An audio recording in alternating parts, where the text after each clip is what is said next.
Professional വിദ്യാഭ്യാസ മേഖലയിൽ മലബാറിൽ, വിശിഷ്യ മലപ്പുറം ജില്ലയിൽ അവിശ്വസനീയമായ മാറ്റമാണ് യൂണിവേഴ്സൽ ഉണ്ടാക്കിയത്. സാധാരണക്കാരന്റെ മക്കൾക്ക് എങ്ങനെ ഒരു ഡോക്ടറാവാം, എഞ്ചിനീയർ ആവാം എന്ന കാര്യം അറിയില്ലായിരുന്നു. നല്ല മാർക്കുള്ള പ്രഗത്ഭരായ നമ്മുടെ കുട്ടികൾക്ക് ആ പ്രൊഫഷണൽ വിദ്യാഭ്യാസ രംഗം അപ്രാപ്യമായിരുന്നു.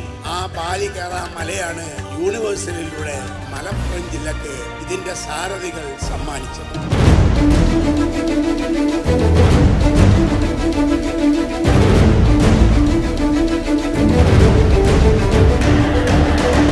യൂണിവേഴ്സൽ എന്ന വാക്കിന്റെ അർത്ഥം, അതിന്റെ മലയാളവും വളരെ സുന്ദരമാണ്, സാർവലൗകികം. ഈ പേരിനെ ഈ സ്ഥാപനം അന്വർത്ഥമാക്കിയിരിക്കുന്നു. അതിന്റെ സന്തതികൾ ലോകം മുഴുവനും പരന്നു കഴിഞ്ഞിരിക്കുന്നു.